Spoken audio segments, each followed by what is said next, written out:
Hello, everyone, and I hope you're well. My name is Tanner, and I'm the host of Self-Sabotage Solutions. On this podcast, it's my pleasure and opportunity to be able to share everything I know about self-sabotage so that you're able to move forward in your life and get past those hard habits that are really hard to break. But also part of what I do on this podcast is share other people's self-sabotage stories, because it's so important that we know that no matter where we come from, who we are, where we live, all of that, we're able to overcome self-sabotage. Doesn't matter, what we've experienced in our life or anything like that. We're all able to do it.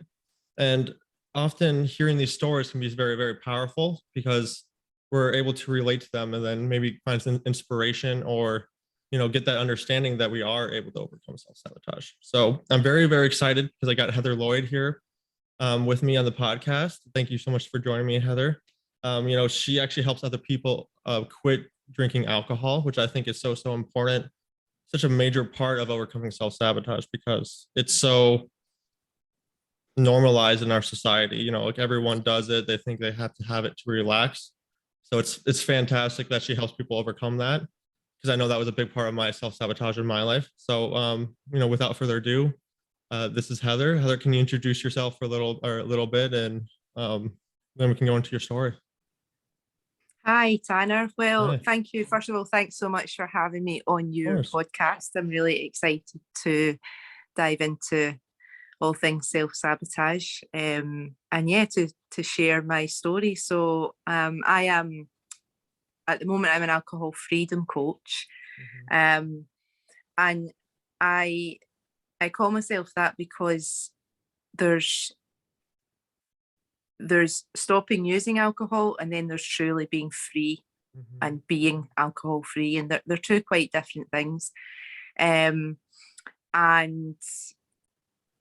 so I tend to go against the convention, like you mentioned. There's a lot of normalization around alcohol, and there's a lot of messaging around it that would suggest that the problem is something inherent within us, that it's, if you develop a pattern of alcohol use, that's it, you're going to be stuck in that for the rest of your life and craving it for the rest of your life, and that's just not true.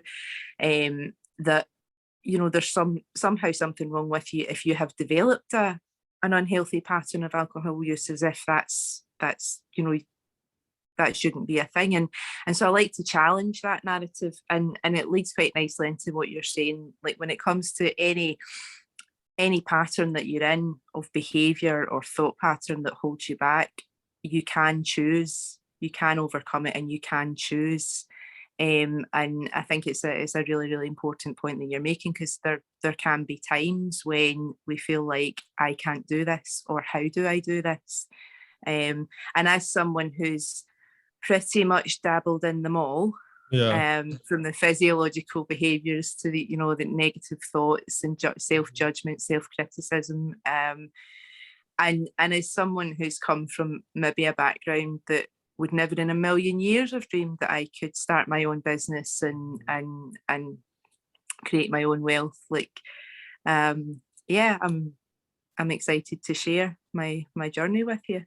Awesome. Yeah, where you're in the UK, right? Yes, so I currently live in the northwest of England, but you'll hear from the accent, I'm Scottish. I'm from Glasgow in west central Scotland. So there's a huge drinking culture there. It's that saying where alcohol's the only drug that you're questioned if you don't use it. Yeah. Well, that's absolutely the case in Glasgow. Go on, have a drink. What's the matter with you? Have a drink. So very much that was part of my upbringing, and I started drinking alcohol when I was about 12 years old.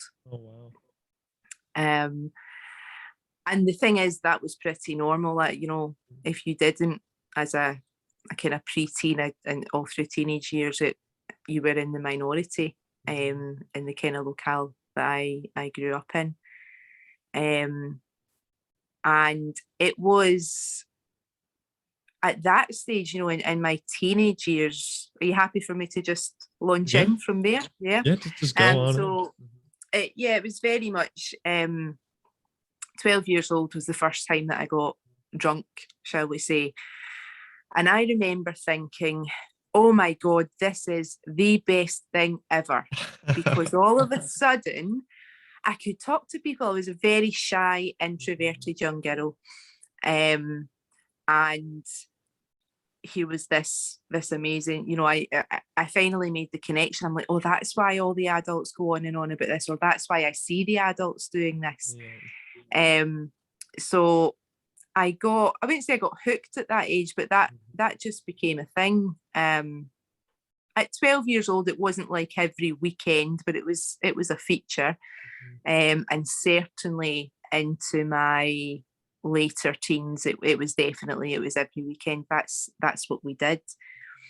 But looking back as well, that's what a lot of adults did as well. It was just, as a teenager, I could not conceive of a weekend or a social occasion where alcohol wouldn't be involved, because, like you say, it's been so normalized that that's just what everybody did. I had no one in my life that didn't do that.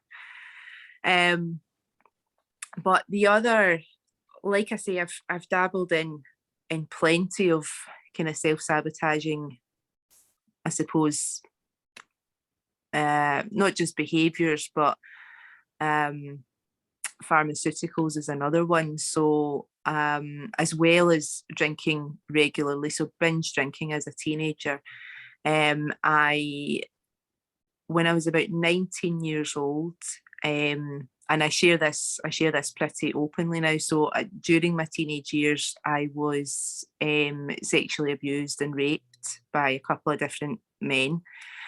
And so I kept that a secret. And at 19 years old, I spoke up about that. And what's interesting is that now, obviously, that was a big secret, and it's something that I had control over while it remained a secret. And as soon as I spoke up about that, it was like opening a can of worms, and all of a sudden I had no control over it. So I struggled. I didn't have the tools to deal with that kind of event. And what did someone say to me? They says, oh, you need to go and see the doctor. And I did question it at the time. I thought, why? I didn't put two and two together why I would go to the doctor, but I did, and the first thing they did was put me on antidepressants, on SSRIs. So instead of it's funny when you look back, but instead of recognizing here's a young girl who's just opened up about something that was very traumatic, and the way she's reacting is perfectly normal, it was no, let's sedate this, let's dampen this down. And that very much was the thinking in the 90s, the late 90s.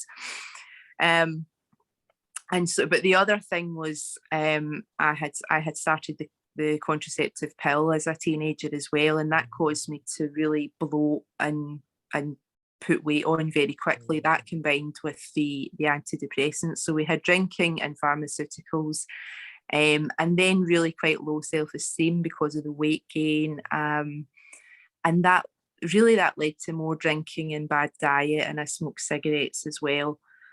And that kind of continued, that pattern of depression, which led to insomnia, a lot of pharmaceuticals, because what they did, they just kept adding more. So I would go back to the doctor and say, this isn't helping, this isn't working. Okay, we'll up the dosage, or we'll add another one in, or we'll try this, or we'll try that.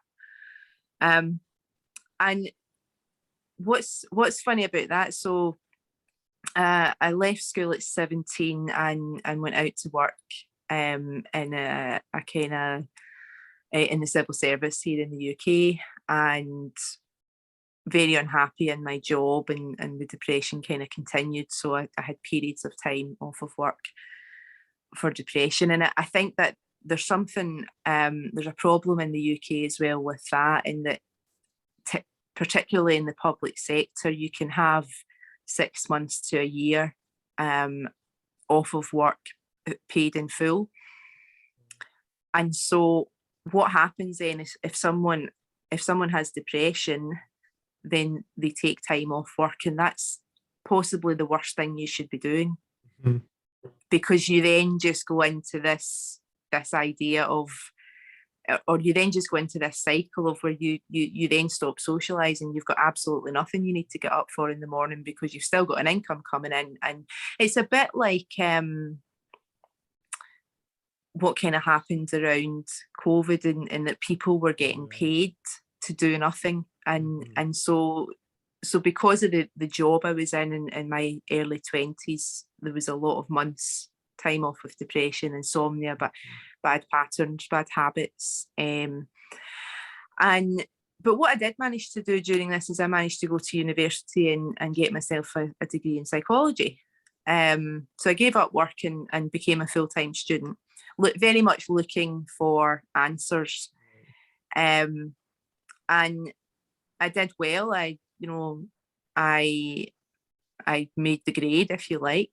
But what that did is the kind of SSRI theory of depression was quite rampant then. And I remember during my university years, I was looking for answers. I was looking for answers about why do others behave the way they do, but more specifically, why am I behaving the way I'm behaving? What's different about me? Why do I not seem to be able to get myself together? Why am I always unhappy? And because of the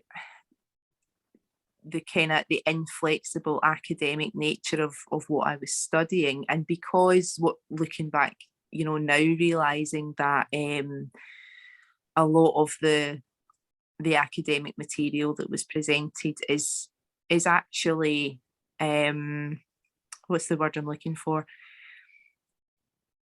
It's actually it's only one side of the story. Yeah. It's not pure science anymore. It's there's agendas and there's influences. And so because the SSRI theory was so rampant while I was a student, I took that label on. I was like, there's something about my biology, my brain chemistry that's off, and that's just something that I need to put up with for the rest of my life, that there will be periods of time, months and months of my life where I can't get out of bed. Because you don't, unless you're exposed to just one person or one book or something that makes you question that, you do, I 20 odd year old and 26 I was when I went to university. So that kind of late 20s, that firmly placed it that like this was it. And so still drinking, still smoking, terrible diet, not moving very much. But I went out and I ticked the societal box, and I got the degree and I got the grade. And then I moved on into another job that was working with adults with learning disabilities. And what happened, it was a very, very different job from what I had been doing before. But what happened was I had been chasing status. I thought I will be happy when I have the status. So I had the status of graduate, didn't make any difference. I moved into, a bit of kind of project management type job, a project coordinator, had the status. No, it didn't make a difference. And at that point, I'd been in a long-term relationship, which I left because I was starting to wake up to. I remember one of the drivers for leaving that relationship was I would talk about my feeling unsettled and not feeling satisfied, and my ex-partner once said to me, he says, "Look, Heather, what you have to realise is we all just have to get our heads down until we retire and put up with it, and that's the way it is." And I thought, surely not.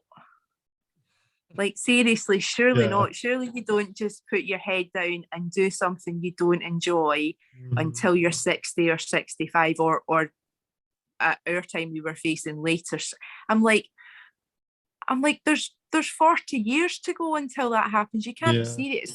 So that was a real kind of pivotal moment for me, and led to the breakup of that relationship, because I realized I don't have the answers yet, but our core values aren't aligned here. If Yeah. that's your plan for the rest of your life, then it would be a disservice for us to stay together, because another 10 years of this and we'll just really, really resent each other. So then a few years later, something really significant happened, whereby just absolutely out of the blue one day, I felt dizzy. I was on a training course and I felt really, really dizzy. And it was just very, very strange.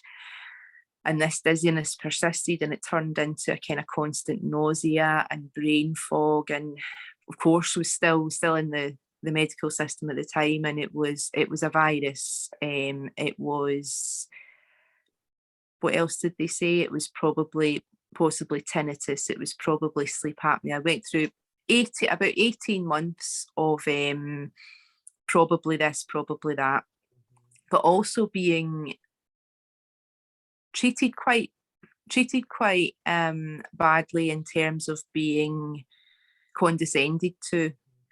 You know, at one point I kept going back and saying, I don't know what can possibly be wrong here. Something's very different and very difficult for me. And that I got into the stage where there's times where if I was vertical, I would vomit. You know, I had to lie flat for hours. Or if I I was off work by this point. If I say I just went through and did a little bit of meal prep or something like that, I then have to come and lie back down for hours again. I just couldn't physically do much at all. And what, one of the doctors said to me, well, I don't know, do you want me to pull a white rabbit out of a hat? And I says, no, I would like you to use your so-called knowledge and expertise to help me figure out what is it I need to do to start to gain some function again. Now, at this point, I must have been on about 9 or 10 different medications. So it was antidepressants, antipsychotics had come in at this, for the insomnia. And that, of course, led to the ones they give you for your gut, the antacid type ones, beta blockers, all a whole concoction. And I said, maybe I should, there's a lot of pills here, maybe I'd like to start coming off of some of these to see if it makes any difference. And this one doctor says, oh, no, I'm not going anywhere near that. That's for a psychiatrist to deal with. And I thought, okay. So yeah, age 31, it was a mess. And it eventually they came up with a diagnosis of chronic fatigue syndrome, which I didn't like, because it's a bit of an umbrella term, and they couldn't explain the pathology of it. Or when I read about it, I'm like, this seems to be a label that they put on someone that they don't really have an answer for. But it was the comment from this last doctor where he said, and it might get better, it might not, this could be it for you. And I thought, what do you mean? I am 31 years old. Yeah, wow. And what do you mean if this is it for me? If you're saying I can't work again, what's the rest of my life going to look like? What's my quality of life going to look like? And so that was the major pivotal moment, the major turnaround, where something inside, I just thought, no, that's not acceptable. I cannot accept that. I had accepted the depression type of diagnosis, but I wasn't going to accept this one, because I could barely get out of the house. And so I did what I always do, and I started to read. So I got a couple of books about chronic fatigue syndrome, and they talked about nutrition, and they talked about diet. And that led me down this rabbit hole of the food industry and what a real diet, a real nutritionally sound diet with bioavailability that your body can use, what that looks like. And it blew me away. It absolutely blew me away. Yeah. I was just like, and so I got into that point where I wanted to scream it from the rooftops. And of course, I don't know if you've had this kind of experience when you start to learn about these things. People don't want to hear it. No, they don't. No. They really, really don't want to hear it. So I pissed a few people off. But while I started reading up about this and made preparations to start making real change to my diet, I also managed to find a general practitioner who agreed with me that one of the best things I could do would be to wean down from all of these pharmaceuticals. And so I did that over a period of about maybe 4 to 8 weeks. So it was hefty. It was absolutely hefty. And it was quite a distressing time, actually, because I think looking back, it was maybe too quick to come off of these. This was a decade of taking quite dangerous pharmaceuticals, and I maybe came off them too quickly, so I became quite erratic and distressed and worried. But what that did lead me to do was to start researching the effects of these different pharmaceuticals, and again, that was another eye opener and another rabbit hole, and I really started to question the agendas of the pharmaceutical industry in general, because it had popped into my mind that there's something very wrong at 31 years old and I'm on 10 different medications. Now, at that time, I thought that's supposed to happen maybe when you're 70, but not when you're in your 30s. Yeah. And I've since completely changed my mind about that. Like, that's not normal at any time. Mm-hmm. You know, they're not needed at all. But that was my thinking back then. So I looked into diet and changed that and came off these pharmaceuticals at the same time. And within 6 to 8 months, I was a completely different person. All the function had come back, energy levels were back up, I was holding a job down again. And it felt amazing. And so, you know, I started following, I found Jason Christoph through researching pharmaceuticals. And so all of a sudden, you know how I was saying that in my 20s, there was no one to challenge these kind of viewpoints. All of a sudden, you start calling people into your life, you start reading different things, you start following different people on Facebook and social media. And so following on from the dietary changes, next was caffeine, and that was cold turkey. That was just from probably a whole pot of fresh ground coffee every morning, cold turkey, and it was a horrible 4 days. But what I also did, because as I recovered my health, I was still really unhappy in my job. I was in the public sector and I hated it. I had relocated from Scotland to England, and the job I'd taken was another public sector job, and I took some annual leave, and on that annual leave I reflected and I said, I'm going to do 2 things. I'm going to quit as soon as I go back. I'm going to quit this job and I'm going to quit caffeine at the same time. And so that's what I did. I remember it was a Tuesday morning and I went to work to report for work and said, I'm sorry, I can't do this anymore. I'm too unhappy. And that was I suppose like a checkpoint or a red flag that more change was coming, because it was so irresponsible, and I got a lot of kind of, you know, what are you doing? That's a good, sensible, stable job. And I'm like, I can't spend another minute doing something that I hate, doing something that I really, really don't enjoy. So I decided to go back to the drawing board, and I took some temp work and got through my, you know, my caffeine withdrawals. And what I'll say about that is the first time you do it, it's hefty and it can feel like a lot. And the headache is whoa. But it wasn't a linear progress with caffeine for me. So I've stopped and started, and it's never ever as bad thereafter. If you get through it once, it's perfectly doable. And the other thing I meant to say was that the reason I tackled the caffeine next is because I found that when I was lying down flat, I would get palpitations before I would fall asleep. And this, like a nerve would twitch in my eyelid. And I'm like, I just instinctively knew after having read a lot, but I'm like, that's what this is. And I wanted to get the best quality sleep I could. So caffeine was next on my hit list. And then I moved into the private sector and found a great family company, and I really enjoyed working there. So I was living in the countryside, and where I am in Cheshire, we have access to the most amazing, like I've got a raw dairy farm that's close by, and I get meat Wow, that's awesome. meat from there, and like raw milk kefir and things like that.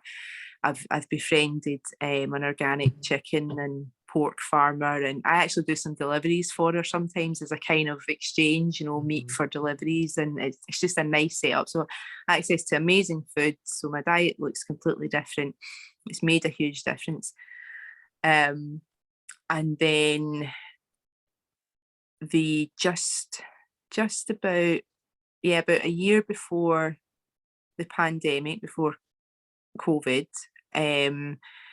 that's when I made the decision about alcohol. So my alcohol usage during all this time had lessened, but there would still be, when you get to a stage where you're unable to ignore the cost, and I don't just mean the financial cost, it was just physically, I was like, what is the point in making all these other changes when this one thing, the Friday night, the bottle of red wine on a Friday night, or it's a works night out and you drink far too much and you make an idiot of yourself, and then you feel completely ashamed. It's like, Heather, it has been 20 years. Why are you still doing this? Why do you,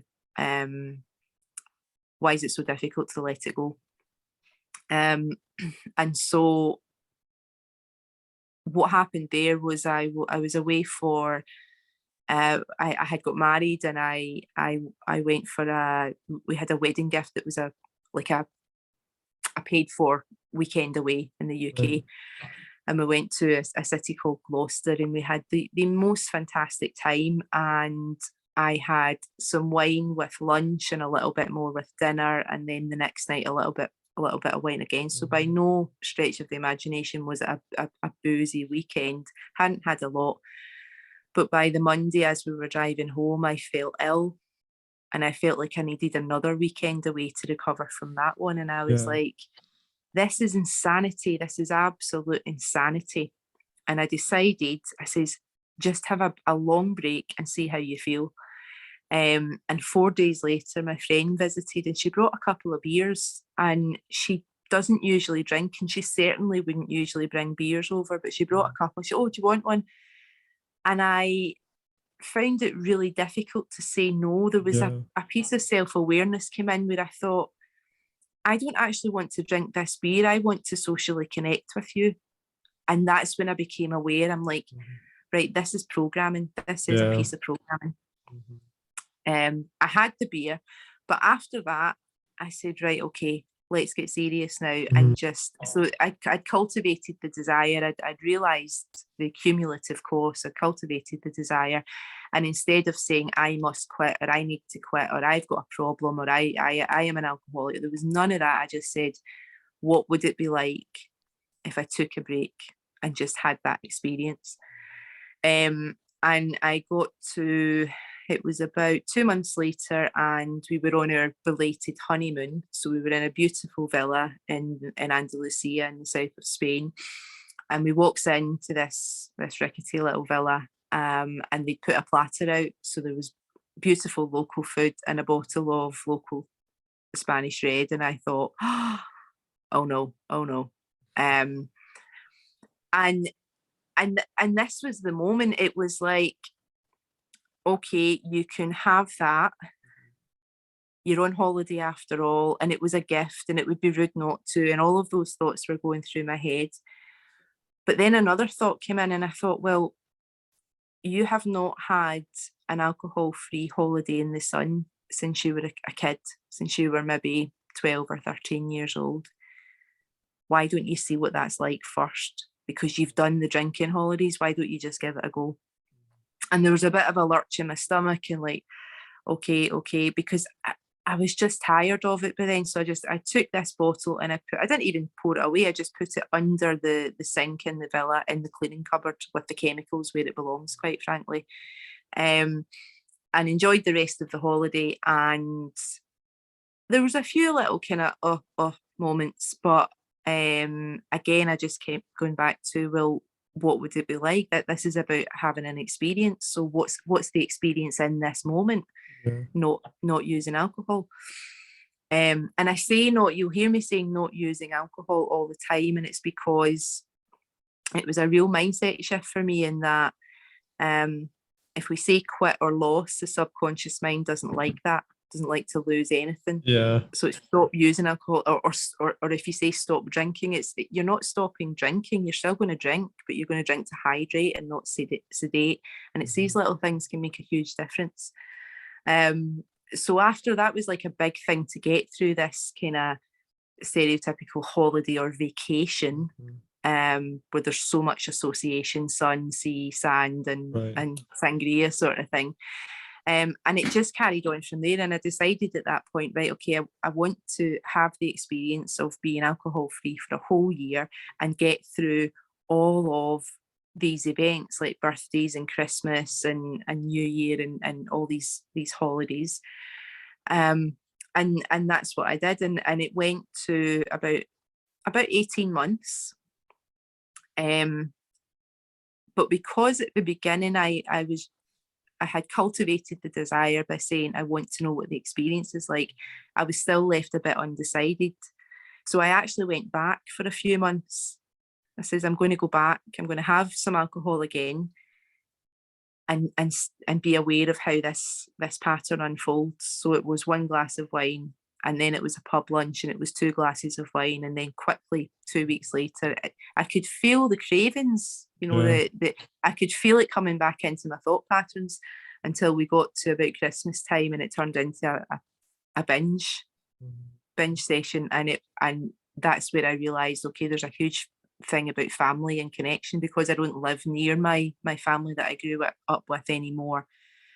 I started to put all these pieces together, and after that, and after I had gotten over the hangover and things like that, it's shifted from I'm not using alcohol to being alcohol free. That was the shift. It was like my conscious mind and my subconscious mind were completely satisfied that this is just, it's not a problem. It's not something I desire. It's no longer something I think about.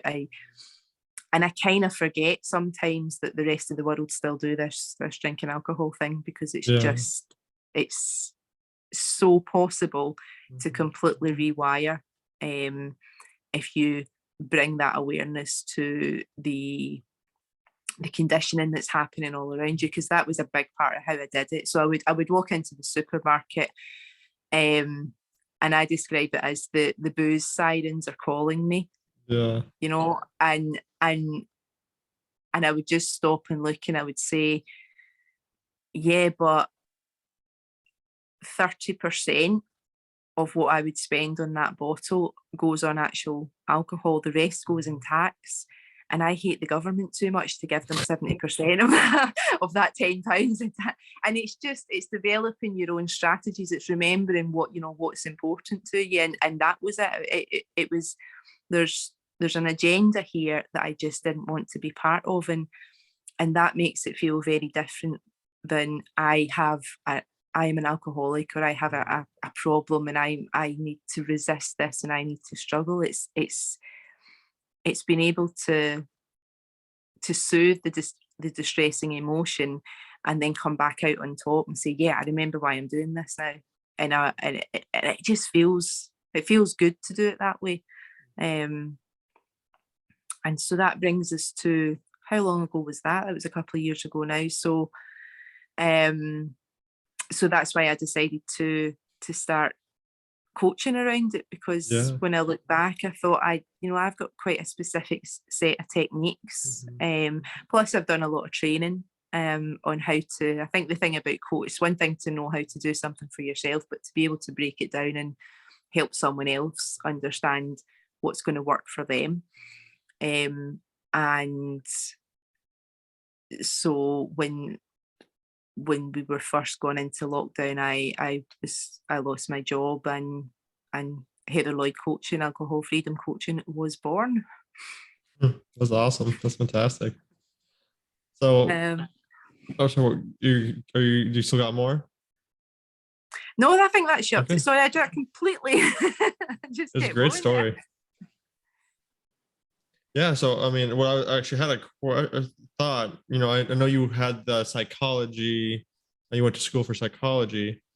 How much do you think that helped you with making the changes, compared to what you learned with Jason? Because I know that what we learned with Jason is somewhat kind of psychology realm, but from what I've heard, a lot of what people learn in the actual schools, psychology is not really the same kind of thing. I don't know. I was just interested about that. Curious about it's that. when I realized how I cannot think of the word that I'm looking for here. Censored is the word. So my opinion of my academic studies in psychology is that it's quite censored. It's a bit like the media, in that there's a curriculum, and it's supposed to be what they say when you go to university or colleges. You're here to learn how to think critically and think for yourself, but you've got to think certain thoughts to get the grades. So nothing's changed. And it was when this became completely apparent to me was that how the famous classical conditioning experiment, Pavlov's dogs. Yeah. And he puts some sort of contraption in the dog's mouth to measure saliva, which is pretty horrible. And this is something that, this is psychology 101. This is what they teach you, and this is classical conditioning and XYZ. But what they don't tell you is that he also did this with babies and children. And when I learned that, it was much after, and I thought, this whole time, probably the people in the institutions, the lecturers, the professors who were teaching me about psychology, were probably as ignorant in some ways and as conditioned as many other people.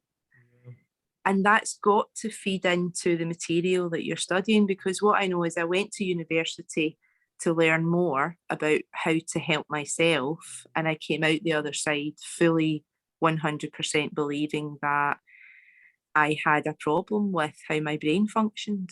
And I did, there was a lot of great stuff I learned, and a lot of especially biological psychology and human anatomy. I mean, that stuff completely fascinates me, but what my experience was that, yes, ask questions and challenge, but not too much. Yeah. Don't go too far with it.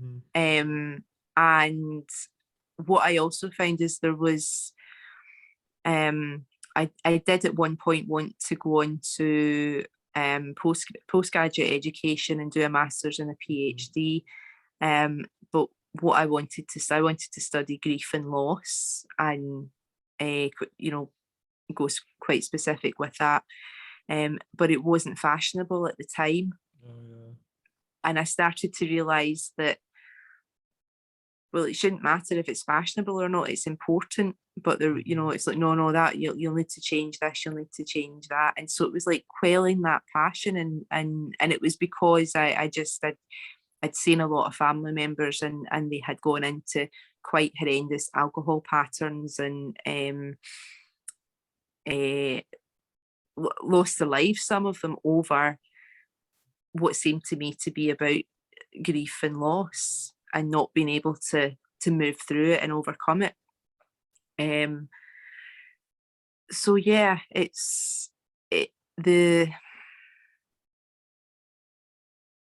I learned probably more about psychology after my degree than I ever did. About the power of it, about the power, and about to make it really useful, because a lot of what I learned was or what I studied was about the limitations, and this is that, you know, that there's still this nonsense idea that we know it all, and this is the answer, and this is the way it is, and if you don't write that, you're not going to get the grade. And I just think, when are we going to learn to stop being so ignorant and naive and thinking that we have this all figured out? You know, they mapped the human genome and decided that that was it. Your genes were set, end of story. Fast forward 40 years later, no, it doesn't work like that. They switch on and on. The environment switches them on and on. So, you know, when are we going to learn that lesson? I love it. And also, I think, sorry, just, and when are we going to start looking back and learning from ancient wisdom as well? That's something that I've found to be quite interesting. That information gets passed on, from good information, like a book like Nourishing Traditions, that's all about traditional ways of preparing food properly so that the nutrients in it are bioavailable, and that gets lost, and we cannot, no, the white coats will tell us exactly what we should and shouldn't do.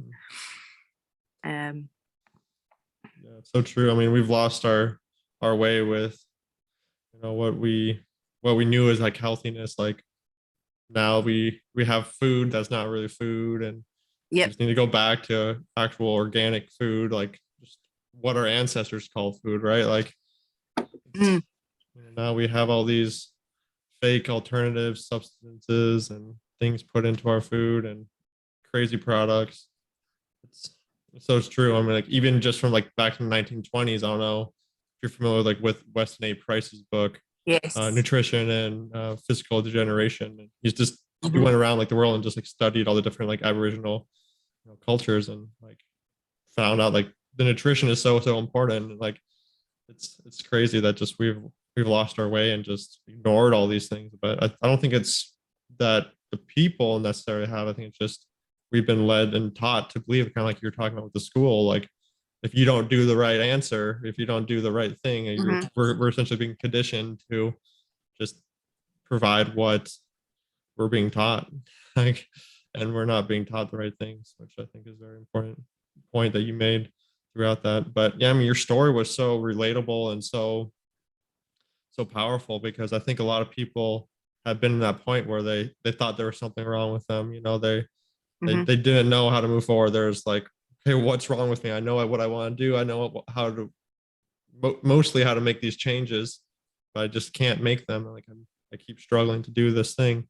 But it's so awesome that you were able to move forward, and you know that you were able to come out about your story and how you were abused and raped. I think that was probably a very important part of, you know, your journey, being able to get that off your chest. And yeah, just I want to thank you so much for coming onto the podcast, because it's just such a powerful story to be able to share with other people. And I really hope any of the listeners out here realize that, you know, if you were in the same situation or something even different, you know, you're able to overcome it as well. If you're on, you know, all like 10, 20 plus different medications, you're able to come off those. And many times people will feel better off of those. You know, you don't always have to do what the doctors are telling you or what society is telling you, because oftentimes that's what's led you to the spot in the first place, you know. Absolutely. I mean, I'm so glad. I hope it does resonate, and that, you know, it can be sometimes as simple as focusing on what you do want rather than what you don't want, even if you don't know how. If you're on a lot of medication, if your health isn't there, if you're not functioning well, and you don't even know where to start, it can just be doing a bit of research and find, you know, if you've been told there's no cure for this or this can't happen, go and look for a piece of it or a story from someone else that completely refutes that. And it's just cultivating that little bit of belief, and before you know it, because if you hear my story, like I kind of fell into all of this. Yeah. it wasn't like I just kind of fit, and now that I've kind of fallen into it more and more times, I start to realize, okay, things change when I change my thoughts and I choose my feelings, and I contradict what, become aware of conditioning, and every time I contradict it a little bit more every single day, I believe in myself a bit more every day, I trust myself a bit more every day. And that's what manifesting is. That's what creating your own reality is really all about. So yeah, if anybody's listening and relates to any of the, been drinking for a long time, it feels like it's going to be horrendous to stop. It doesn't have to be. That's just what we've been told. It can be the most exciting journey of your life. I love that. And if you guys are interested in working with Heather, I will post all of her links down below. So you can have access to her Facebook page and her website, and you can get in contact with her. And what is the best way to contact you? And we'll have your links as well, but if you had preferred way, like what would be the best way to contact you? Definitely the best way to contact me is just to find you, and I'll leave a link to my personal Facebook page at the moment. I will be launching a group pretty soon, because what I want to create is a group that is for people who want to overcome the pattern of self-sabotage around alcohol, but in a really high vibe, solution focused way. So it's not about talking about how hard it is. We're going to talk about how easy it can be, and how to change, to train your brain into becoming more solution focused. So but the best place just now is just on my personal page. I've put lots of content on there about my own journey and tips and tricks, and just reach out to me on Messenger or email. I'll give you all the links. And yeah, if you're in that place where you're AA is not for you, you don't want the label of I'm an addict, maybe you don't even want to talk about it with anyone, to share it until you've set yourself up to feel like, yes, I can do that, then I can absolutely 100% help you with that. So and definitely make sure you guys check out her Facebook page. She has lots of great content. I was looking it over and I was just like, wow, I like this, I like this, I like that. So thank you. Definitely make sure to check it out. And I want to thank you all for listening. If you liked this video, just share it with other people. You never know who might be able to be helped with this video, or who might be able to benefit and be able to overcome their drinking problems, or any other medications or anything like that they might be struggling with in their life. So please share it, give it a like. That helps this get out to more people. And once again, thank you so much, Heather. It was a fantastic hearing your story. Really great to connect with you. And yeah, just overall, thank you so much. Yeah, awesome. It's been an absolute pleasure. All right.